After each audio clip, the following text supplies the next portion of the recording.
everybody. Welcome to another All the WrestleManias. I'm your co-host, Tim Hackman. And I'm Rich Sigwald. We're excited to be back in the studio. We're wishing you all a happy Thanksgiving and a happy Black Friday. We hope you enjoyed your Turkey Day if you're in the U.S. We also hope you enjoyed our recent episodes on Halloween Havoc from the WCW and our WrestleMania 25 episode with guest podcast host Dr. Jess. Those were a lot of fun to record, and we hope you had a good time listening to them as well. We've got another holiday episode coming your way since it's Thanksgiving and the traditional time for the Survivor Series to happen.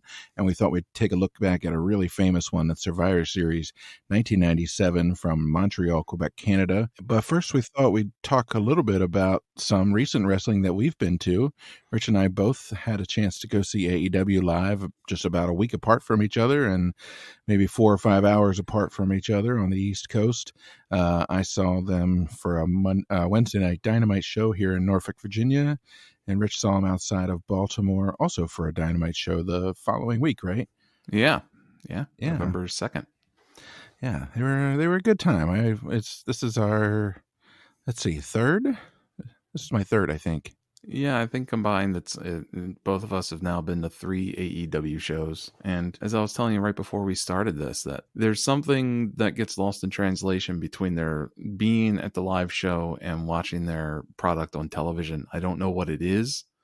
I thoroughly enjoy going to the show, though this show that I went to definitely had some issues in it where like everybody was just kind of like, what happened? This doesn't make sense. Who's that guy? I don't get it kind of moments. And it was very audible through the crowd, but it was still such an enjoyable experience to watch wrestling live. But then if you watch it on television, as at least AEW television, for some reason, there's something grating about it. There's something kind of dull about it. I don't know if it's just like they don't snap from segment to segment fast enough.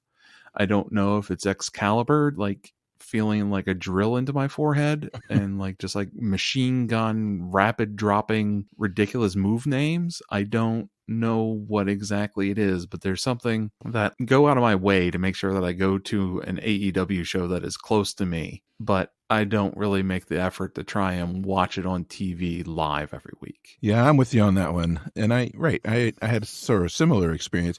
So maybe part of it is the commercials, right? You miss the, you don't have to put up with picture in picture. You just get to watch the match through the commercial. They do keep the live shows moving along pretty quickly. You know, it's not like a Monday Night Raw, which I'm also going to see here in a few weeks in Norfolk. So please pray for me. But right at the same time, and the crowds are really into it. This is again third one we've been to. The crowd participation is great. They chant at all the right things, and I feel like even if you're not into the chanting, you kind of do get caught up in it a little bit. On TV, it annoys me. The crowd was very fired up at the Baltimore show that I went to. It was small but very energetic, and the guy sitting next to me, I'm pretty certain, still thinks it's all real.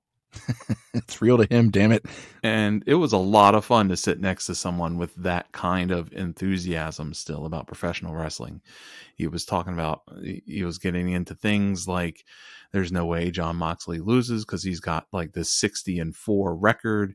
And like, he's like really believing that the records matter and stuff like that. That like, wow, you know, it was a great experience. And then he just was clueless about some other things, which was also kind of fun to get to just like talk wrestling with somebody, a total stranger. Yeah, who has maybe some different or some shared experiences with you. I had a similar time at Norfolk here. I was sitting next to a guy, youngish guy. I'd say he's probably in his, it's hard to, I can't tell, but I'd say he's probably in his late 30s. And his daughter, who was maybe, I don't know, 8 or 10.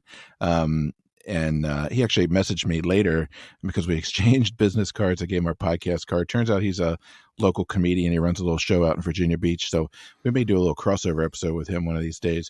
But he said his daughter is actually on the autism spectrum, and she was like super hype. Like she doesn't necessarily do well with a lot of stimulation and a lot of crowds and stuff, but that night she was into it and she was having a great time. So we were kind of talking a little bit. I was asking her about her favorites. She really liked Orange Cassidy. She really liked Danhausen. it was fun to sort of, watch vicariously through a super hype little kid. Yeah, it's always fun to see that innocence and like focus that little kids can get into something like that. So, and it's also good to see a new generation getting into Yeah. professional wrestling, even if it's through someone like Orange Cassidy. I don't Yeah. care. They're watching it, and they're going to keep it going. Yeah, I mean, because at our show, she also saw, FTR versus Swerve and Keith Lee. She saw MJF promo. She saw some of the ladies doing their things. She saw Chris Jericho and Daniel Garcia versus Claudio and Wheeler, and Bryan Danielson versus Sammy Guevara. So there was, some real actual wrestling on the card as well. You never know what's going to rub off, right? Right, and like at my show, these kids got to see Jeff Jarrett cut one of the best promos in AEW history. He's bringing the body bags. Yeah, bringing the body bags. Him and his generation to come and teach these young whippersnappers what pro wrestling is all about, and they're all going to line up and die one at a time. It was a hot take. It was a hot promo. That moment definitely sucked me in, and then I recounted to my friend how much I hate Jeff Jarrett, to the point to where when I saw him at Celeb Fest, I walked up to him and asked him how much it was for a photo op, and he told me, and I said no thanks and walked away. Ouch. I probably hurt his feelings. I probably did, and tough shit. I hated him as a kid. I hate him now, but he's a good heel and he's a good mind in professional wrestling, and I hope agree. AEW takes full advantage of him being there. Yeah. So the couple of moments for me that were really great, I always like to see FTR. I always pop for them. Yeah. There was an awesome MJF promo. There was a moment in that Jericho and Claudio match where Claudio had Daniel Garcia on his shoulders and was doing the airplane swing with Jericho, like at the same time. Dude's a freaking beast. Like that was even more impressive to see on live than it would have been on TV. So, I mean, the rest of the show was whatever. It was what it was. I had probably a few too many beers, sort of like our Halloween Havoc episode. I got to enjoy Daddy Ass and his birthday celebration. That was such a great segment. I loved it. Yeah, that dude should be champion. I'm sorry. I don't care. Like, I don't care that he's like 55 years old. The dude is the best worker and in the best shape in that company. And putting a belt on him for a little bit would definitely do some good there. Yeah, you could make worse decisions, and they have. I think that would be great. For no other reason than he could like whoop everybody's ass there, like for real. Right. Because he's just a fucking tough guy. So anyway, we had a good time. Wanted to share a little bit about that with you. Any other wrestling stuff you want to talk about before we get into the Survivor Series? I don't think so. I'm ready. I'm ready to dive into this. I'm not even, I'm not even going to probably, when we go to post this episode, call it the Survivor Series 97 episode. We all know what this episode's really going to be called. Yeah. The Montreal Screwjob. This is what it is.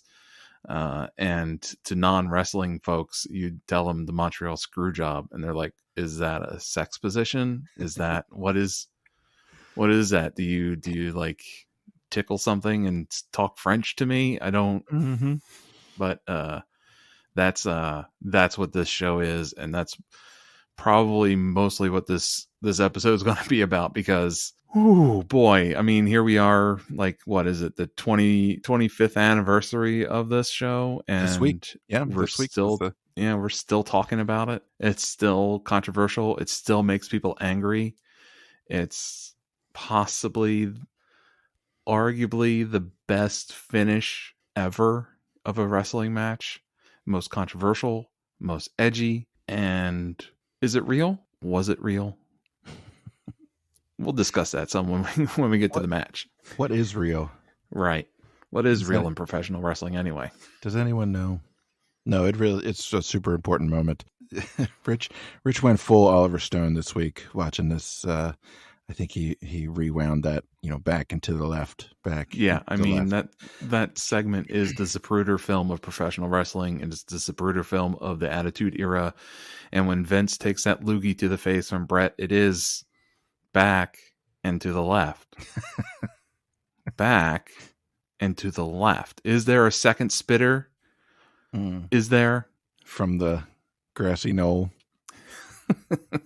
There probably is a second, third, fourth, fifth, sixth, 18th, 300th spitter involved in this, just because they're in Montreal, Canada, you know, the same country that Bret Hart is from, even though he was raised 1,000 miles away in Canada. It's still his home country, damn it. Yeah. They're a spitting people up there. They don't like something, they spit on it. That's just a fact. I looked that up. It's in the CIA World Fact Book. Jesuit discotheque. So, yeah. Did you ever see that movie, Room 237? No, I have not. It's a documentary about all the various fan theories about the movie The Shining. And, so it's done in like 4 parts. One, they're all a little bit whacked out, and everybody is also completely convinced that their theory is the right one. So there's one that says that The Shining, Stanley Kubrick helped fake the moon landing, and The Shining he left all these clues in The Shining to let us know. That's one. There's another theory about how the whole movie is sort of a metaphor for the Native American genocide, and that's another one. Anyway, and it's the point of the film is how sort of fan culture can kind of like create its own reality. If you want to be sort of crass, in case it kind of crawls up its own ass, or to an extent. Yeah. And I feel like maybe the Montreal Screwjob could do with treatment like that. We could call it November 9th, 1997, and just have like 90 minutes, 2 hours of different fans kind of taking the film apart and talking about what they see. I'd watch that. Yeah, I mean, it's so the interesting thing about it, and we can talk more when we actually cover the match, because the match is fantastic itself. It's so convenient that there was also a documentary about Bret Hart being filmed at the exact same time. Like, it's one of the most compelling periods of his career. And that documentary maker just happened to be like, I'm gonna make a movie about Bret Hart now. Right. Sure. Sure. Yeah. Because you didn't know anything else was going to happen. Yeah, that documentary is called Wrestling with Shadows. If you haven't seen it, it's well worth watching. It's great. It sort of goes into Bret's history, and then it kind of picks up with him at this sort of crucial moment where he's reached the pinnacle in WWF and thinking about his future, and WCW is going strong and trying to lure him away, and he's trying to make it up his mind. And of course, it culminates with Montreal Screwjob and the aftermath. So anyway, not to get too far ahead of ourselves, let's the logistics here. Survivor Series 97, Molson Center, Montreal, Quebec, Canada, November 9th, 1997. Attendance on this puppy is 20,593 of the angriest, swearingest, spittingest Canadians you've ever seen. And tagline for this one is Gang Rules with a Z and no E. So it's edgy. We got JR and Lawler on the commentary. Tito Santana's on the Spanish desk. Yes. Yeah, I know. I was excited. One of the Rougeos, I think that was Jacques, right, is on the French commentary desk. Yeah. And the most of the card is the sort of typical Survivor Series 8-man tag matches. One person gets eliminated, and you could be down to a 4-on-1 or 1-on-1 or whatever. So that's sort of the main thing here. But there's a couple of other bangers on this card, so we'll kind of go through and see where we end up. Back to the crowd on this show, man. They are angry and white. Like, oh my God. Like, I know it's Canada, but I don't know if we're going to reference another documentary either here, that recent HBO documentary on Woodstock 99. And it talks about how everything there is basically fueled by young white males being horribly angry about nothing, that they have no reasons really to be angry at that point, and yet they are, and they basically destroy this festival. And we're looking at a very similar situation here, but instead of like trying to throw a nice peace and love festival, Vince McMahon is basically throwing gasoline on the fire. and encouraging it and pushing it further and further, because we're coming into the Attitude Era. They actually say that the main event of this pay-per-view is the birth of the Attitude Era. Even debut the new WWF scratch logo that was used for the Attitude Era at the end of this show. And basically, we don't even really need to do many sign alerts on this episode, because most of the signs consist of name and is gay or is not gay, or in some form of slur towards homosexuals on the sign. There are some other more creative signs. And the other thing about the crowd is that this crowd is well versed. The whole concept of Bret Hart going to WCW was like the worst kept secret in the universe. This was WWF still trying to keep kayfabe and keep a curtain up, but everything was getting ruined by early internet rumor boards, staff leaking information onto the internet, thinking that not many people are looking at it. But it's like, wrestling fans are nerds. They already have the internet. They're living on the internet at home, even though it's the late 90s. And they're the ones that, like, their parents got a second phone line. They are early adopters. Right. So it was already well known. And then WWF tried to roll with it a little bit, that like it's part of the storyline that this could possibly be Bret's last WWF match if he loses it, that he's gonna leave if Shawn takes the belt from him, blah blah blah blah blah. And like everybody already knows, Bret signed a massive contract with WCW, 3 years, $3 million a year contract. Vince could not come close to that, and so yeah. And there's signs that say "Have fun in WCW, Bret." There's signs that say "We'll miss you, Bret." There's signs that say "Why wait, Bret? Leave now." Yeah. So there's some. We'll just call it mixed feelings about Bret's impending departure. So the match is billed as, oh, this may be Bret's last match if he loses, but the fans knew, and if the ones who showed up who didn't know, I guarantee their seatmates clued them in real goddamn quick. Yeah. Over a couple of Molsons, probably. Well, it is the Molson Center, so it's flowing. And you can tell it's flowing. I don't want to offend our neighbors to the north, but Molson is not good beer. I'd rather Labatt's is a little more tolerable to me, but I don't want to cause an international incident, so we'll just move on. I don't know. I'm going to have a whole lot to say about some of these matches, but I'll read them off nonetheless. The first one is the new Blackjacks. So that's Blackjack Wyndham, a.k.a. Barry Windham, and Blackjack Bradshaw, a.k.a. Bradshaw. And the Headbangers, Mosh and Thrash, versus the New Age Outlaws, which is Road Dogg and Billy Gunn, and the Godwins, Phineas I. and Henry O. Godwin, for a typical Survivor Series elimination match, 8-man match. I don't know how the New Age Outlaws and the hog farming Godwins got put together. That's probably a beer summit I would love to have sat in on, but here they are nonetheless. I didn't realize or remember that Barry Windham hung around in WWF this long, or I'm assuming he went away and came back. So as a fan at that time period, I didn't know who the original Blackjacks were. Right.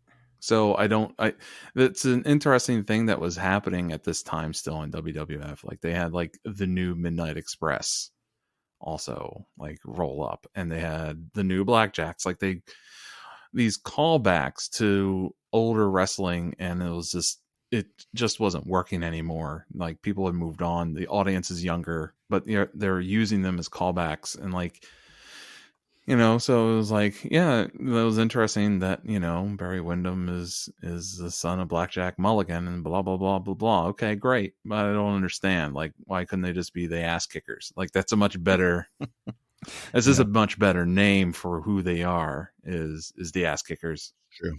Billy Gunn and the Road Dogg come on down to the ring with the Godwins in their Confederate garb. It's lovely, and you can tell they're heels because they're wearing Confederates. But they're in Canada. Canada doesn't know. Canada doesn't really give a shit. I just loved Road Dogg hitting everybody immediately at the show starts. Hello, all you maple leaf loving freaks. Oh. That's true. They do love maple leaves up there. That's a fact. Yeah. Uh, Maple Leaves and healthcare. That's what they're into. Yeah, the New Age Outlaws and the Godwins take this one. I don't know, 15 minutes, probably a little too long, but everybody's still getting to their seats. So just like stretch it out, let them get their beers. Yeah, there was the only real note of a move that I thought was interesting was Billy Gunn countering Mosh's bulldog from the top rope, which basically just turned into pancaking him off the mat and then getting the pin. And then also Bradshaw does a really impressive gut wrench power bomb on one of the Godwins, I think it was. That was I was like, oh Jesus, that's a big man, and you're flipping him around like that. Ooh. Yeah, actually, all these Survivor Series matches are just a whole bunch of sides of beef. Like, Yeah, all of them are like just massive people in all of these matches. I also thought it was interesting that JR is still in like his like early commentary style, to where he's like making references to like people's middle schools and their college majors and their and old wrestling from the territory. So he's still making references that like JBL is thought to remind a lot of people of Stan Hansen. Like that's a like who at home is what audience are you talking to right now? Like are you still talking to like the next generation fans that are actually people that are holdovers from like Hulk Hogan's era, or are you talking to the younger folks that are all in on Shawn Michaels and the lot? Like, what are we like? They can't decide, and JR's commentary is still a holdover to the old stuff. I don't know. Maybe it's for like people's dads, right? Like you're in the 90s, you're a teenager, you're watching with your dad, and your dad's like, "Oh, I remember Stan Hansen. Yeah, he does look like him." Yeah. I don't know. And then, so right after this match, we do get a sign reminding us, letting us know that The Undertaker is not a homo. Okay, good. So that has been set straight. We can check Undertaker off of that list. That would be we could make a list for the whole show, actually, and just see if we can figure out who's gay and who's not based on their fan signs. I don't know. Maybe it's really important to them up there. I just feel like there was just a lot of free-floating homophobia in the 90s, and for no apparent reason. It's the fragile, angry white males. That's what it is. The worst thing that could ever be thought of you is that you're possibly homosexual. Ugh, perish the thought. I know. Good Lord. Those folks are still around, still voting, unfortunately. All right. Match number 2, more sides of beef. There's the Truth Commission. And that is made up of the Jackal, which is Don Callis, who's still around. The Interrogator, who also wrestled previously as the Kurgan. You may know him from some movies. He's been in a bunch of stuff, actually. He's in one of the Deadpool movies. He was in 300. There was something else I just saw him in recently. He was in the Sherlock Holmes. Anyway, you'll recognize that guy instantly. He's kind of unforgettable.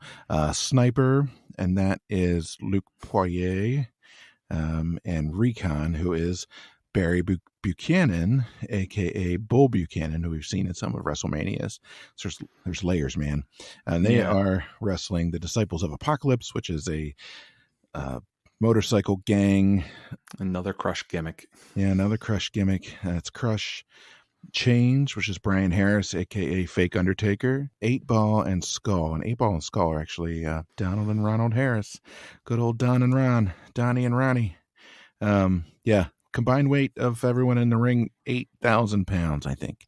Yeah, somewhere around there. Yeah, they refer to Don Callis as David Koresh-like.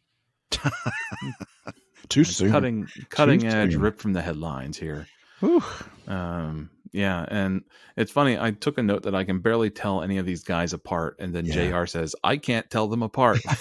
Like it's not just me, me. Someone that watches wrestling professionally and like can't tell these guys apart either. So that's too funny. Yeah, I think they like eliminated Don Callis very quickly so that he could just go over and get on commentary immediately. Like it felt like that was the actual plan for him. Is this him to be a talker? And like, so they just whip his ass real quick, get him out, even though he's the leader of the team. I really don't understand riff on the Truth and Reconciliation Commission from South Africa. That was about setting right, the wrongs of apartheid. Here you just have four gigantic white dudes in military gear. I'm not entirely sure how that's I don't know what's happening. They look like Imperium. Like Imperium is just a rehash of these guys, but Imperium's better slightly. Yeah. And one of the things that happens in Survivor Series matches happened in this one, and it always has baffled me, is that instead of breaking up the pin, the interrogator watches his partner get pinned. I don't remember which one it was. It was Sniper. And then he runs in and beats up Crush and pins him to get the win for the Truth Commission. So, like, you could have just broken up the pin and, like, not just be the only one to win. And so, and this happens again in several of the other matches too, where they watch their partner get pinned so that they can come in to an advantage. Like, I don't know if, like, it's a real advantage, like being able to jump someone coming out of a pin over still having a teammate on your team. Like, I don't know. Yeah, it's a little silly. Yeah, the interrogator is the sole survivor of that one. They gets the win for the Truth Commission. So now apartheid has been set right, because clearly it was the biker gangs that were the primary perpetrators there. I don't know. The Disciples of Apocalypse got like a huge pop when they came out too. They were pretty over with that crowd at least. But it's very clear that this match really only existed so that they could make the interrogator look really good and push him more. But it's not going to work out. No. Sorry. No, it's okay. He doesn't go very far after that. There's a little video package talking about Steve Blackman's introduction to the WWE, WWF universe. I remember this very well, actually. Is at her show in Hershey, PA. Somebody's beating up somebody. Vader's in the ring, and a fan, quote unquote, jumps in the ring and starts handing out roundhouse kicks. And of course, the announcer's like, "Oh, that fan! Look at the fan! He's cleaning house." And then they start attacking him, and Vader sort of like lays on top of him to protect him. I remember this as clear as day. And then they, of course, escort him out, and state police takes him out, and all that stuff. And like, of course, that fan is Steve Blackman, who just happened to be hanging around with his karate pants that day. Just happens to be ready to go, as you do. So I'm a Steve Blackman fan. I'll represent, because I appreciated that he was from Pennsylvania, like me. I always liked his martial arts pants. I just liked his whole look and his vibe. He reminded me of... He always looked nervous. I always thought that. Like, he looked ready and nervous to strike, like just ready to go. And then there's also like this. Is this where this was a segment where they go backstage, right? And like Stone Cold is sitting like angrily in a chair while there's a nerd at a computer running a chat room, and Stone Cold is telling him what to type. Yeah. And then Kevin Kelly, I think it is on the mic back there, and picks up what Stone Cold is saying, and it's some like, "Stone Cold don't care, I'm gonna kick his ass," blah blah blah, like, and then he's like, "AOL keyword superstars." It's really funny. The 90s, man. The 90s are fucking weird. Yeah. And then we have a sign here, Domino's Pizza sucks. So sorry, Domino's, if you're going to sponsor us. Sorry, there's a sign that says you suck, and so therefore we have to report on it. I heard that Domino's Pizza is not gay. The Noid, that's still out there. He might be. He hasn't gone public yet, so we need to call up the 90s crowd from Montreal and get them to weigh in on that one. So so the Vader apparently, this is all storyline, of course, bails Steve Blackman out of jail and asks Commissioner Slaughter if he can join the WWF, because that's the way these things work. That's how you do it. So he gets thrown in with Goldust, Vader, Mark Marrow, and Sable, which is that's Team USA for some reason. So an obese monster in a S&M mask, a transsexual golden weirdo, a karate guy, and whatever the hell, an ex-boxer with his Mark wife. Marrow is like a boxer. Yeah, that's Team USA. I mean, I think that represents us pretty well. Versus that's pretty good. Team Canada, British Bulldog, Jim Neidhart, Doug Furness, Phil LaFawn. And so this is part of that whole throwing gas on the fire with USA versus Canada thing. Yeah, and only one of them is Canadian. Neidhart, right? No. He's not? No, he's not. Really? It's LaFawn. LaFawn's the only one on that team that's Canadian. Well, shit. Yeah. I didn't know that. Yeah, Neidhart is married to a Canadian and relocated up there, but I believe he's from Las Vegas. Canadian by marriage. Oh, born in California, it says. Oh, there we go. He played for the Oakland Raiders and Dallas Cowboys. Well, these are things. Yeah, this is a very educational. These are the things you learn when you decide to do research while recording. Yeah. Doug Furness is from Oklahoma. Davey Boy, of course, is British, but again, also married to a Canadian. Married to one of Brett's sisters, right? Right. So, I mean, it's the close enough Canadians versus the what the fuck USA. So there's a couple of like good matchups in here that I would have actually, I mean, I know it's a Survivor Series, that's what you get, but I would have preferred to see like British Bulldog versus Vader, just straight up. Yeah. Or maybe British Bulldog and Neidhart versus Vader and I don't know, somebody else. There's a couple of like legit terrifying moments when Vader and Davey especially get in there together. Yeah. There's a really good US sucks chant when Steve Blackman comes in. I appreciated that. Yeah, Team USA uses the theme music that eventually becomes Kurt Angle's music. Mm-hmm. And then that music also is used for Sergeant Slaughter at one point and is also used for the Patriot when he's a guy around. And Team Canada comes out the Bret Hart's theme, which is cheap, good heat. It's cheap,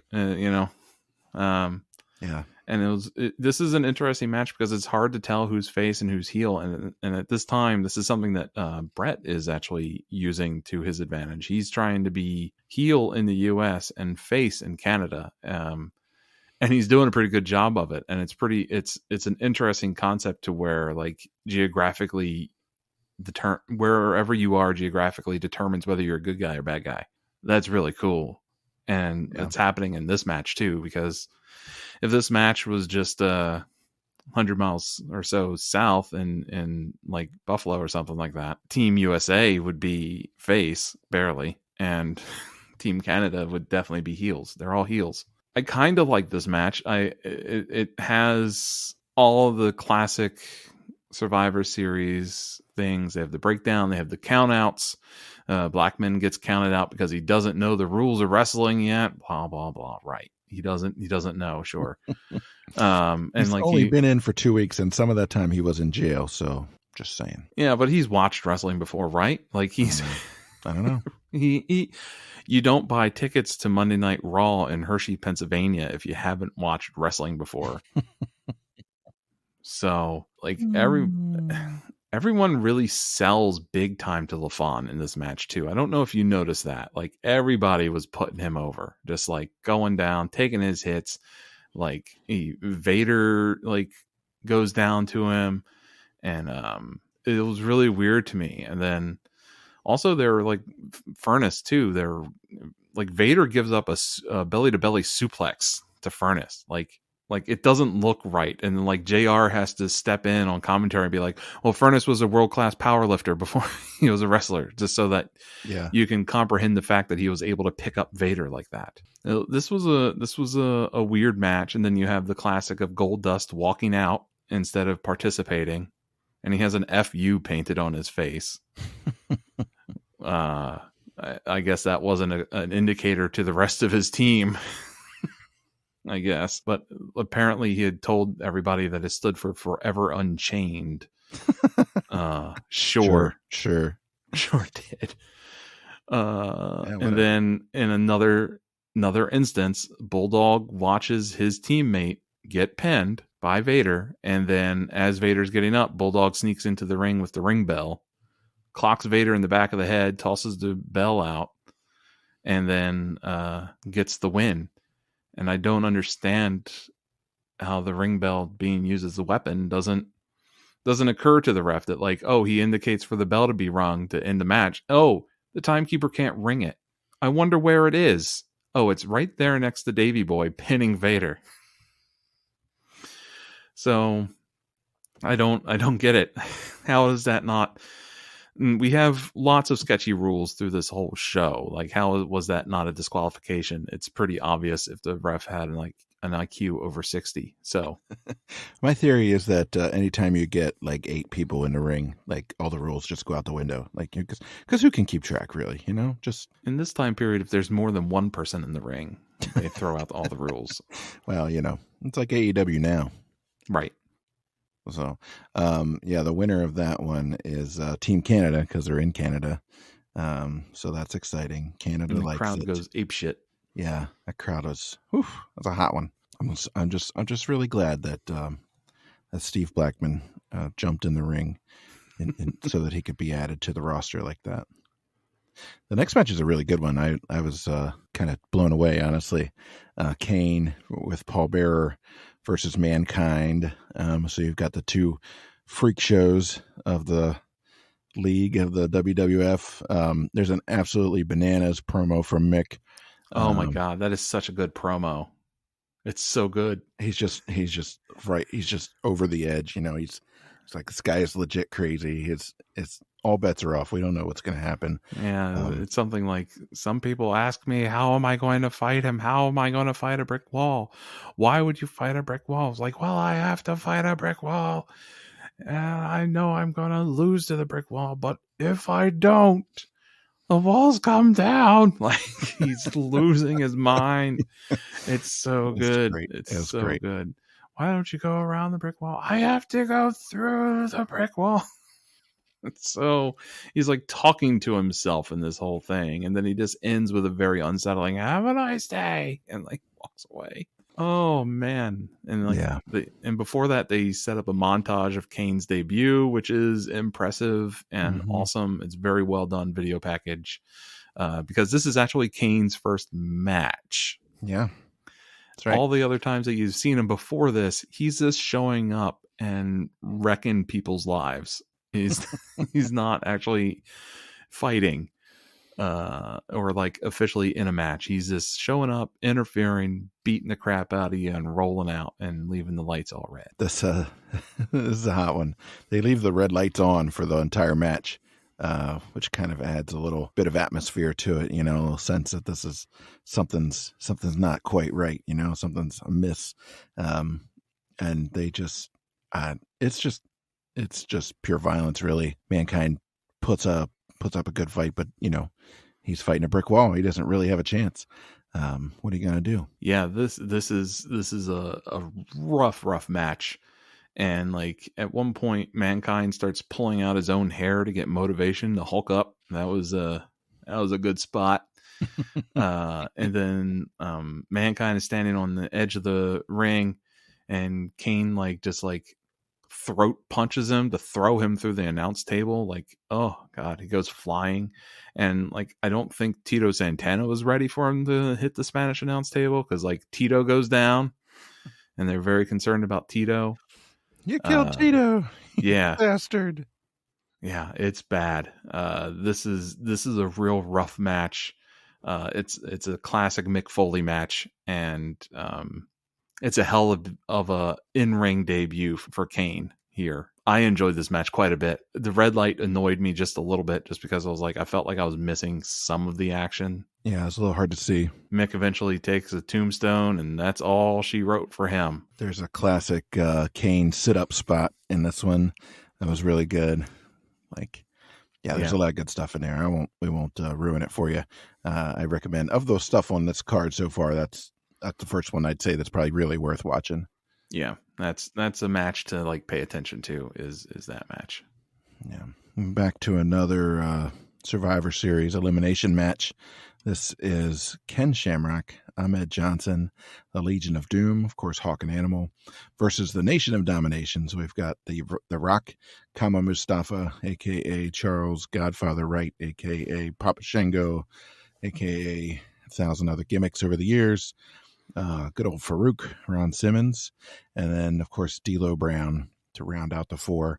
This is a good one, actually. I enjoyed this one a lot. It is a chock full of studs in this match, man. Yeah, it reminded me of some of those old school NWA tag matches that we watched. Where it's like Dr. Death and the Road Warriors, and just these massive dudes just whooping on each other.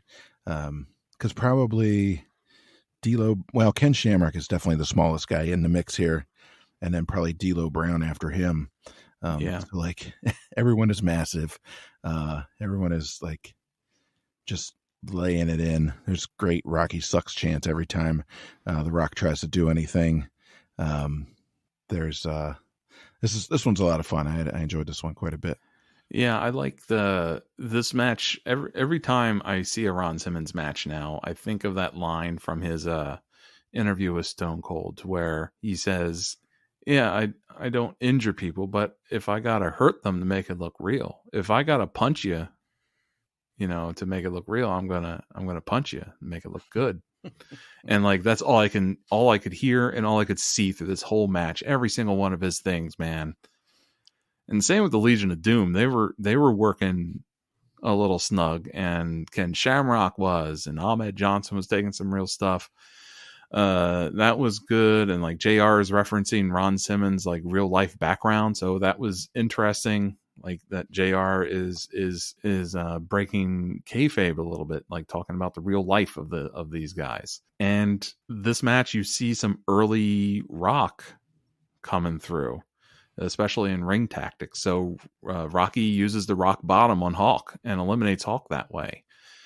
Later in the match, Rock does the people's elbow. Yeah, good promo before the match too. Yeah, classic Rock stuff coming out there. Yeah, that this is sort of a key transitional period for him, when they sort of tried to push him a little too early with Rocky Maivia and then into the Nation Domination, and then he sort of comes out the other side of this as the Rock, and as that kind of fully formed character that we know. Man, this match has a lot of good stuff in it. You got at one point you can see Ron Simmons actually punching Ahmed Johnson repeatedly in the ear, like he's just landing ear shots, and it's like, oh god, that's gotta hurt. I can't.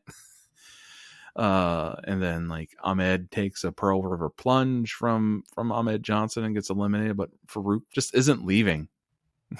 Like he doesn't believe that he's been eliminated. Just crazy. And there's a sound glitch that happens during the match. Did you hear it? A loud squeal went through the PA system, and JR covers it, saying that was Kane leaving the building. Yeah, that was pretty funny. Yeah, like way to think on your feet, JR. Yeah. Good job. He's a trip. No, that was great. So this comes down to let's see what happens here. Ken Shamrock puts a ankle lock on Rock, right? And he gets a tap out. Yeah, and at some point Billy Gunn and the Road Dogg show up with the Legion of Doom's shoulder pads. And then Road Dogg throws powder in Animal's face, and Animal gets counted out. And then like Ken Shamrock has someone else in an ankle lock, and like the King says, "This is wrestling. You don't win by tapping out." And JR responds, "The hell you don't." And it's literally in the rules. Yeah. And this has a very similar ending to the Team USA versus Team Canada, where The Rock watches his teammate get pinned. Mm-hmm. And then as the pin is happening, Rock sneaks into the ring, this time with a steel chair, and blasts Ken Shamrock in the back. But this time it doesn't win the match. Ken Shamrock, he can take a chair shot. But he eats a DDT from The Rock, and he eats a people's elbow, and then but then like The Rock is like overselling Shamrock's punches at the same time through this bit, which is kind of weird. And like I actually noted that I felt like Ken Shamrock was a better wrestler than The Rock at this point. Yeah, I could see that. More convincing of a ring presence. Ken Shamrock looked great here. I like him a lot. I still like him a lot. Yeah. But he looks serious. He's a serious athlete. He's there to hurt people. I like everything about his presentation. And I was watching this with my wife, and I'm like, oh, that's not a chair shot from The Rock to Ken Shamrock. And she's like, what are you talking about? I'm like, well, let me just Google this for YouTube for you. And I pulled up the chair shot. The chair shot. The chair shot that makes Ken Shamrock not remember his children or whatever. You guys know which one I'm talking about. Yeah. And in my opinion, I thought this was one of the best Survivor Series matches ever like the Survivor Series style matches, the 4-on-4 single elimination matches. I thought this was a really good one. There's a lot of action. There's a lot of stuff going on. There's just the right amount of chaos, and just the right amount of stiffness that like there's some real shit happening. One of the best moments in this match was while the ref is distracted, D'Lo Brown spreads Ken Shamrock's legs, and The Rock jumps into the ring and punches Shamrock right in the dick, right in the junk. Yeah, like it's very clear that that was a dick punch, and that prompts the crowd to chant "Rocky's gay." Jesus Christ, this crowd is obsessed. I know. Like, I don't think punching someone in the dick makes you gay. I don't think that's, I mean, in some clubs maybe, but maybe. I don't think that's what does it. We'll ask our LGBTQ audience to chime in on that one if that's a thing. Right. If someone punched you in the dick, would you think that they're gay? Is that a pickup? Is that a legit pickup move? Is it? Email us at allthewrestlemanias@gmail.com. You can find us on Twitter at WrestleMania Pod. Don't forget. I'm not entirely sure I want to know. No, I don't think so either. I think maybe it's only in Canada that's considered a gay thing. Maybe. Yeah. Everywhere else, it's just a mean thing to do to somebody. Yeah. There's another great sign here outside of the handing down homosexual judgments of a Mean Gene 316 sign. Nice. I like that one. I fully support that one. Mean Gene 316 says, "This is your WrestleMania report update." In my opinion. Wait. All right. Good match. Great match. Actually, I would say that one's a keeper. So you can fast forward this thing up through the first 3 Survivor Series. Start with Kane and Mankind. Watch this one. Stone Cold versus Owen Hart with British Bulldog Jim Neidhart and Furnace and LaFon in Owen's corner for the WWF Intercontinental Championship. You don't have to watch this one, but it's short enough that you might as well. Of course, the backstory here being that Owen Hart pile-drived Stone Cold, 3 months prior at SummerSlam, right? Yeah. And just broke his damn neck. It's an ugly finish. It was an unfortunate accident. It wasn't anything necessarily. It wasn't on anybody's fault. But Stone Cold, being the fucking maniac that he is, like, he just regrew his own neck in 3 months by sheer force of will. Yeah, there's a video of him shooting Owen Hart's face that's been taped to a deer. He's been shooting it with a bow. Like, if Owen was here right now, I'd shoot him right in the goddamn face. And then he shoots the deer. And we get a replay of the pile drive over and over again. And then Owen is wearing a shirt that says, Owen 316 says, "I just broke your neck." Oh, ouch. Yeah. I want one of those shirts. Yeah. So he's back for revenge. Clearly, they're going to get it on. But this is a real short match, and probably necessarily so. Because the dude had a broken neck 3 months ago.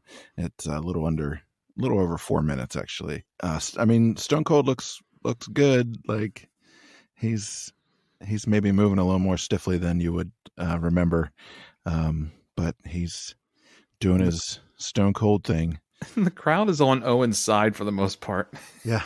I want him to break his neck again. Yeah, there's a very audible break his neck chant happening through almost all of the match. Owen then tries to get disqualified to the point to where he rings the bell himself. And the ref has to tell him, no, the match is not over. That was pretty entertaining. But the ref was really letting things go in this match. There's choking happening. There's a lot of this, like, that's against the rules, man. What are you doing? Kind of stuff happening here. And then there seemed to be a little bit of a botch near the end. I don't know what happened. There was like a weird spin, and then nothing comes out of it. And then Austin lands a stunner. Owen goes down. 1, 2, 3. Stone Cold is now the new Intercontinental Champion. I don't know. This is a weird match. Like, it really started hot and was entertaining, and then it just was over. Yeah, it just kind of fizzles. Because you would think on paper, you see Owen Hart versus Stone Cold Steve Austin. You're like, yes. Yeah. Yes, sign me up. That's almost a co-main event. And it just isn't there. Yeah, and again, I don't think it's anybody's fault necessarily. I think just the physical condition. You almost have to do it to kind of blow that feud off, right? Like you can't just let him break a guy's neck and just walk away, especially not if you're Stone Cold and want to keep any credibility. But at the same time, you get what you get. So I think the Canadian crowd thinks that having a complete unbroken neck is gay. That'd be my guess. Your intact spine is gay. That's what Montreal has to say about that. Yeah, that's completely true. And then after that match, the WWF plays like this video of like, oh, you say it's not real, I've blah blah blah, and like Stone Cold says, I damn near broke my neck in it, and then Shawn Michaels claims to have suffered over a dozen concussions in the video. A dozen concussions, I think you're dead. But yeah, so it's kind of a don't do this at home kind of video, but it's also a we're legit real athletes. Like this stuff can hurt and does hurt. So please stop saying bad things about us. It makes us sad kind of video. Yeah, the last line I think is from Brett, and he says, try lacing up my boots. And I was thinking, no, really, please do. I can't bend over that far anymore because I can't. My back is just one big knot of scar tissue. I can't do anything else. So after we've been assured that wrestling is 100% real, and that you will probably die, and also that Shawn Michaels has severe head trauma and probably shouldn't be in the ring, it's time to get down to our main event. And I know you're ready. Oh my God. I know you're excited. Oh my God. Try to keep your pants on while we record, would you? I mean, this is like the culmination of my dude's best years of his career right here. And he leaves us with this gem that leaves people talking 25 years later about. It's really it's an incredible moment. It's almost like too good to be real. Yeah. Should I start like a whiteboard and put work in one column and shoot in another, and then so too good to be real work. So let's just start talking. There throughout the entire show there's been things that are weird. So like for some reason they talked to Vince and Sergeant Slaughter at one point backstage, and it's a young Michael Cole talking to them, asking them about how they're going to secure the match, and then who's going to win? Who do they think's going to win? And McMahon just goes, I don't know. And like, okay. Yeah. And I would say throughout the match itself, McMahon and some of the other guys are kind of hovering around, like looking nervous. Yeah. Honestly. JR and the King are talking weird about the match as well, even though the whole, they still stick to that like McMahon's the only one that knows, even though Shawn, I believe, has said in his book that he was clued into how it was going to end. That's interesting, because when you watch the end of this thing, when I don't know, when he grabs the belt and stalks off from the ring, he looks like legit pissed, like he got screwed out of a proper win, or something happened that he didn't quite like. But maybe he's just a really good actor. Or maybe the head trauma has something to do with it. I don't know. There's a storyline video before this, and the video, and like I understand what the crowd is feeding off of with this homophobia stuff, because in this video, Shawn Michaels repeatedly is like, I live my lifestyle openly. I am who I am. This is like it's very like if you just played some of those clips for someone, they'd be like, oh, well, that's just, the main angle is that guy's gay. That's his pride video. That's him coming out. And it's not. It's just that he's a party boy, and that like he and Brett is this like constant. They're kind of like making Brett sound like he's a prude, and he doesn't. And he's playing videos of like Brett saying that Shawn doesn't take the business seriously and stuff like that. And there's a real blurring between kayfabe and shoot in this storyline. And then, you throw in that WCW contract crap, and like, it's a perfect storm of a storyline.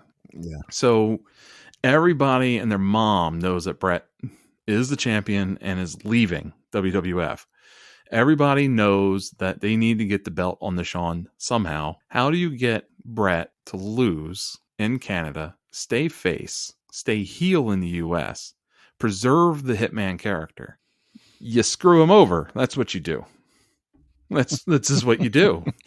Yeah. And so, Bret's not dumb, but at the same time, it's been noted by several people, including Jim Cornette, that Bret was not the wrestling historian of the family. Owen was the one that was way into wrestling history and wrestling lore and the respect of the industry. Like, he was the one that like knows like all of the like Iron Sheik and like all the old guys. Like, Owen Hart was like an encyclopedia apparently. Bret not so much. Yeah. I feel like Owen could have clued him in. He's like, man, don't let Shawn put you in the sharpshooter.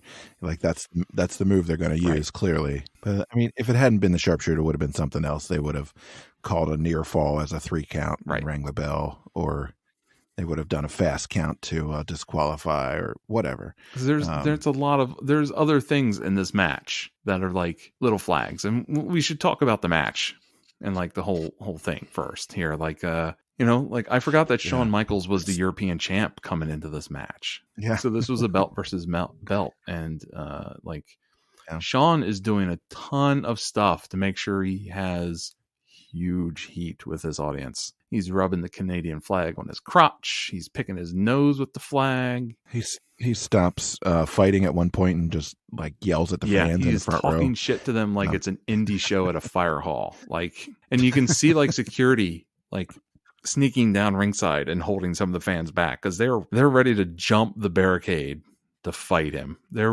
ready. Like, there's legit security concerns for Shawn Michaels from the fans, especially when they go before the match can even start. They get into a fight that's a huge brawl on the outside, and this is actually when I think real big clue number 1 happens. So they're having this brawl outside. They go all the way down to the entrance ramp. They go into the crowd. They're beating the living shit out of each other. It is one of the best hot start brawls of a match ever. Like, I think the official time of this match is probably like 2 minutes because the majority of the time spent is before the bell, and they're just beating the crap out of each other. But clue number 1 is that when these scrums happen, Vince McMahon does not come out.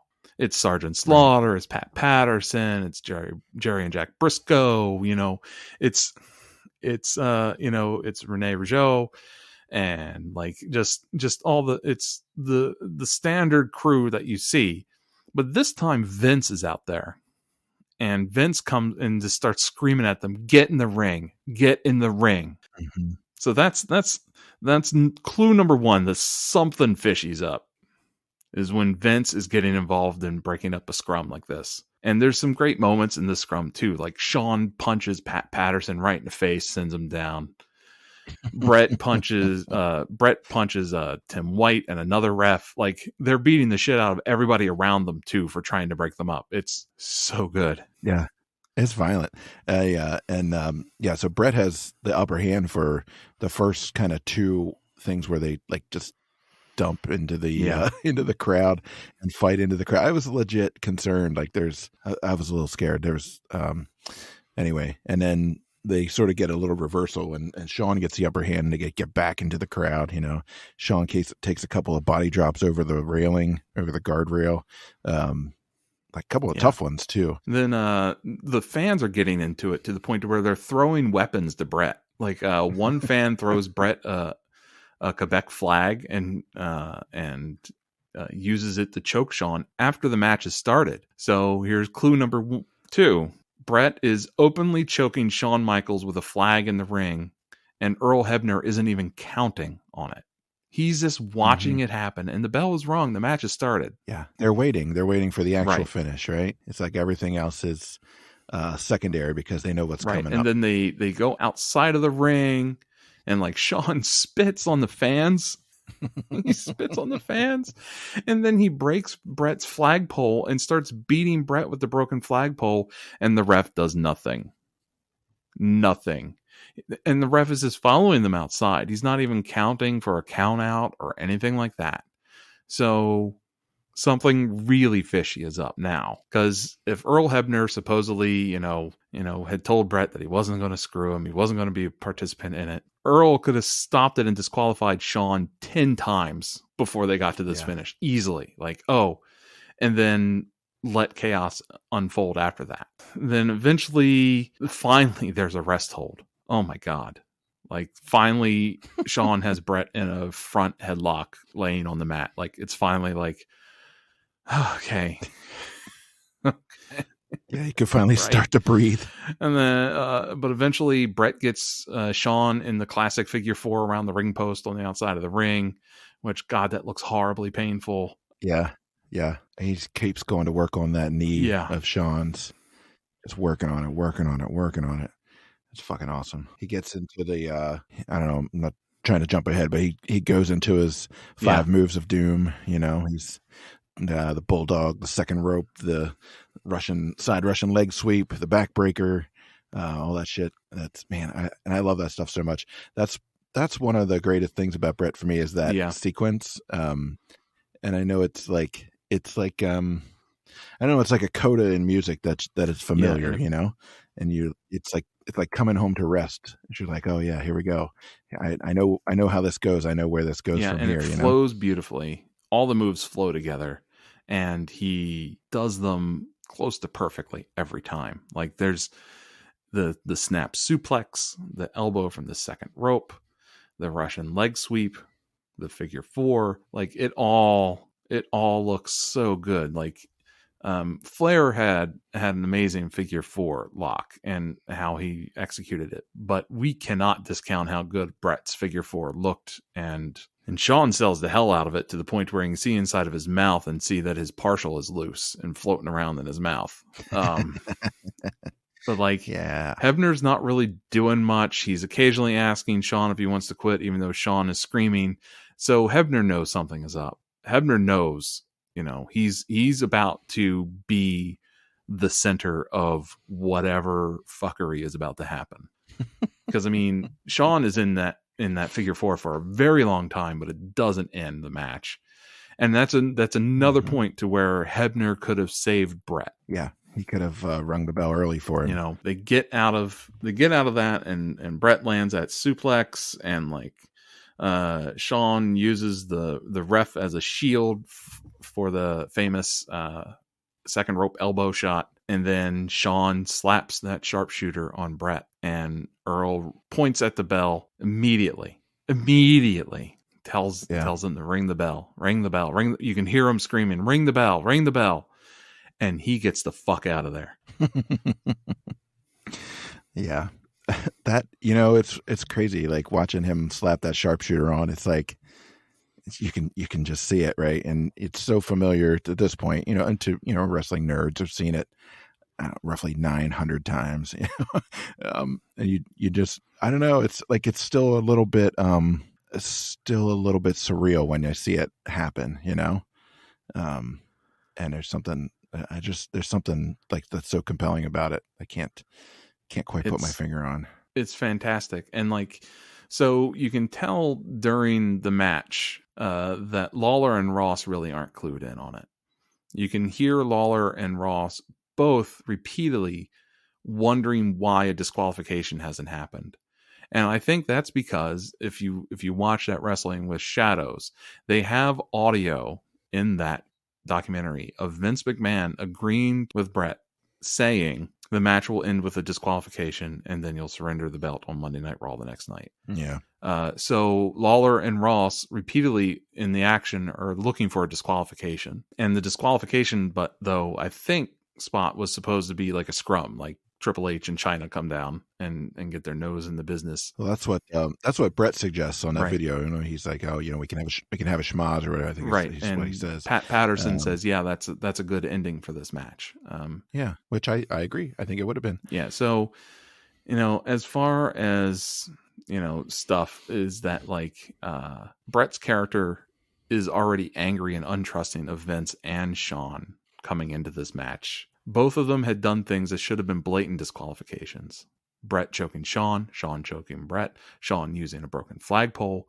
Sean is being extra heelish in this match too. Like he's an asshole. He's normally an asshole in the ring. Gloating, celebrating, a bit of a showboat, but he's literally like engaging one-on-one with fans, talking shit to them. But, also at the same time, the broadcast team doesn't seem caught off by the abruptness of the finish. Yeah, well, you can hear him kind of sort of asking what Right. happened, right? Like, but right, otherwise they're not particularly, I don't know, not quite as shocked maybe as you think they would be. Yeah, and through the Wrestling with Shadows documentary, Brett is suspicious of how they're going to end this match. The entire documentary is basically him being like, I don't trust what Vince is going to do and what Sean's going to do at the end of this match. I don't trust it. And again, how did they know to film a documentary at this compelling moment of not just Bret Hart's career, but of wrestling history? And so, because like the famous video of Bret Hart signing WCW to the hard cam is not from the Survivor Series footage. It is from footage shot by this documentary. Right. So the documentary has a camera in the hard cam area to film this. And that's insane that this would be captured in so many ways. Mm-hmm. That's the one that really eats at me is how did they know? How did they know this was the right time to film a documentary? That's almost like, oh, we're going to film a documentary about the World Trade Center construction and day-to-day office life in the World Trade Center on 9/11. The 9/11, yeah. It's just, it's a little too coincidental for me with how professional wrestling is. Yeah. So Brett sees it coming. Brett, and then if anything, Brett at least sees it coming if he's not in on it.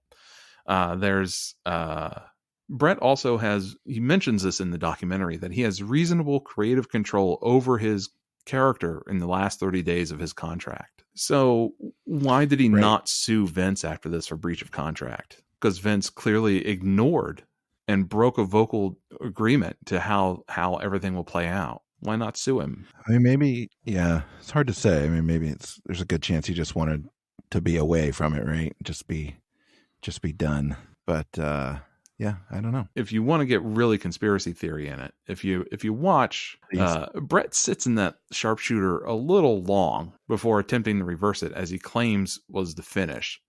So the finish supposedly was that Brett was going to reverse that sharpshooter. And then before Sean could tap out, that's when Triple H and China would run in and beat the crap out of him.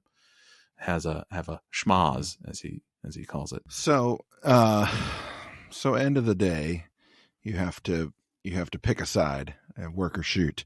Where do you've watched it probably more than anybody I know, on slow motion and in rewind and etc. Where do you come down? Well, it's hard to pull this off to look so authentic if it's a work. It'd be almost nearly impossible to pull off the authenticity that this appears to have.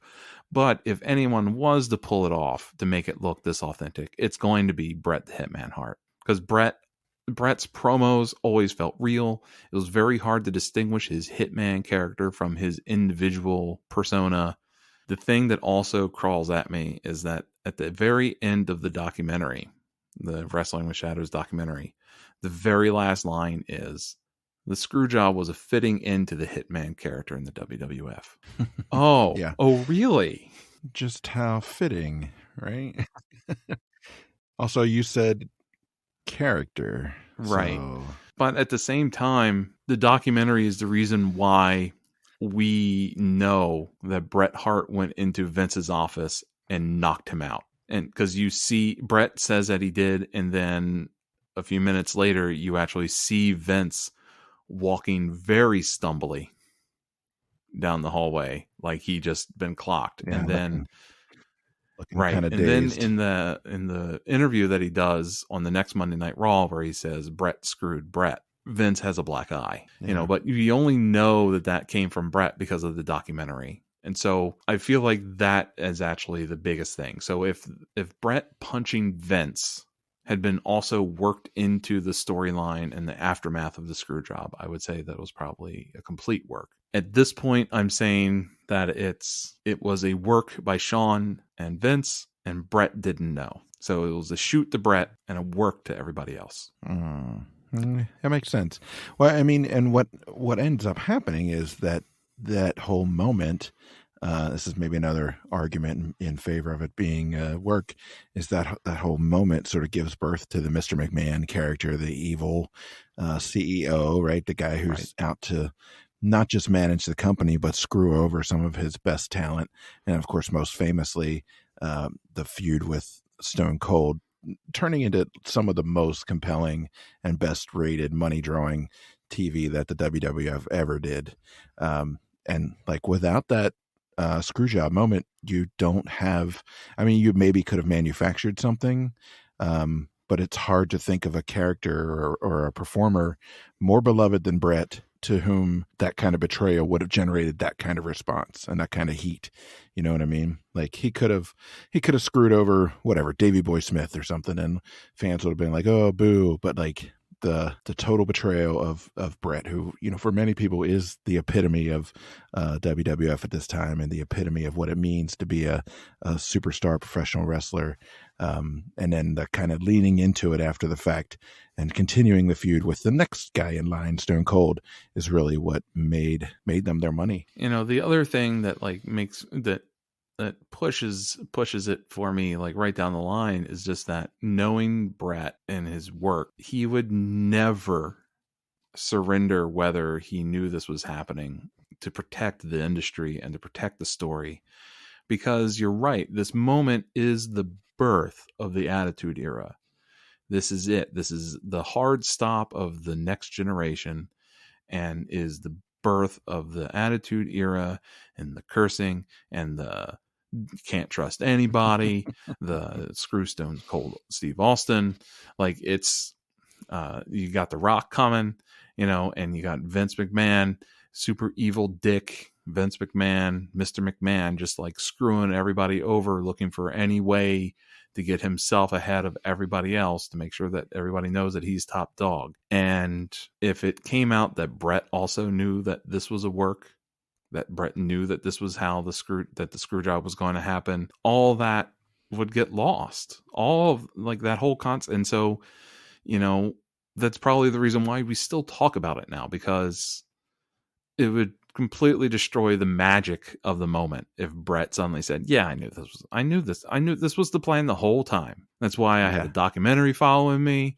That's why, I went to the point of punching Vince in the face and spitting on him, and why, Sean played up being angry about the finish, that he was lied to, and then he lied. And then I made sure that they filmed him telling me that he didn't know. I swear to God, I didn't know that's how this was going to happen. The extra emotion of having of the crowd seeing Brett's son carrying the Canadian flag out to the entryway for him, the whole thing. If it came out, Brett goes, yeah, of course I knew this. All of it's ruined. Well, and not to, this is not necessarily an indictment of Brett, but he's dined out on that story for 25 years. It's a major part of his autobiography, which I really enjoyed. It's a major part of every interview he's done since then. It's a major part of his aggrieved character, who is too pure for the dirty wrestling industry, the whole thing, right? It's his whole, not his whole image at this point, but it's a significant part of his image. When I met him a couple weeks ago, I resisted the urge of bringing up this moment. Yeah, because it's because what am I going to get from him? Of course, I didn't know that was going to happen. It's a screw job, even though even though Jim Cornette is on record saying that everybody involved knew exactly what was happening, that this was how it was done in the business. If the champion was leaving the company the next day, because that happens all the time. this is what you do. This is how it works. This is what the business does. And Brett knew that this was coming. He was part of the story planning of it. But if Brett actually admits to that, the mystique of it goes away. The Attitude Era is discredited. Like it's a whole row of dominoes that just collapses, not just for Brett's legacy, but for WWF's legacy. Like it loses something if like we just know that it was all work just to make Vince McMahon a heel. Yeah, for sure.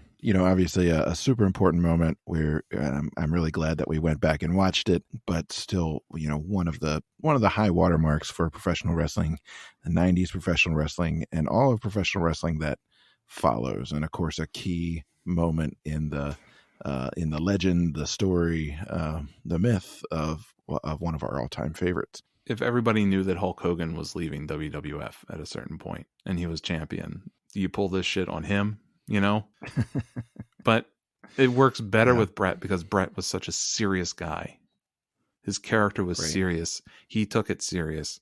And so that seriousness was turned into a virtue with the fans. And so Brett is absolutely right at the end of Wrestling with Shadows to where the Screwjob is a fitting into the Hitman character. I mean, if I had my druthers, I wish that it hadn't happened. I wish that Brett had been able to stay and make the kind of money that he wanted to in the WWF. He wouldn't have gone to WCW and gotten hurt by Goldberg, had his career basically ended. So, all things being equal, that's sort of how I wish things had gone. But, whatever.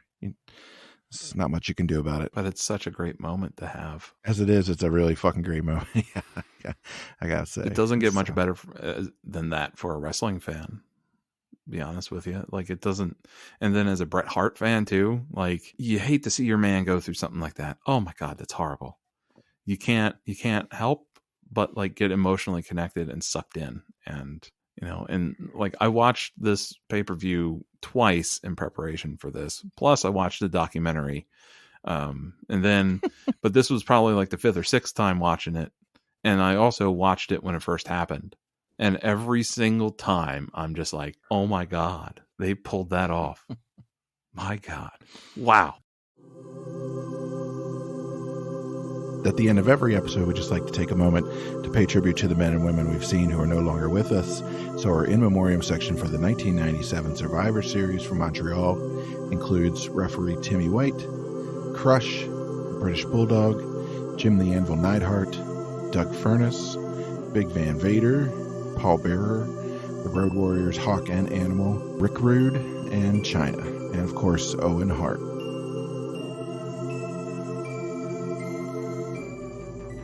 So thanks again for joining us, everybody. We really appreciate it. We hope you enjoyed listening. I hope you check us out on allthewrestlemanias.com. Find us on Twitter at WrestleMania Pods. Shoot us an email at allthewrestlemanias@gmail.com. Find our Instagram or our Facebook pages at All the WrestleManias. We're easy enough to locate. We'd love to hear your comments, your questions, your observations. Tell us whether you think the Montreal Screwjob was a shoot or a work. We won't judge you. We love to interact with the listeners whenever we get the chance. So for now, we're going to say thanks again. And I am Tim. And I'm Rich. And we'll see you again soon.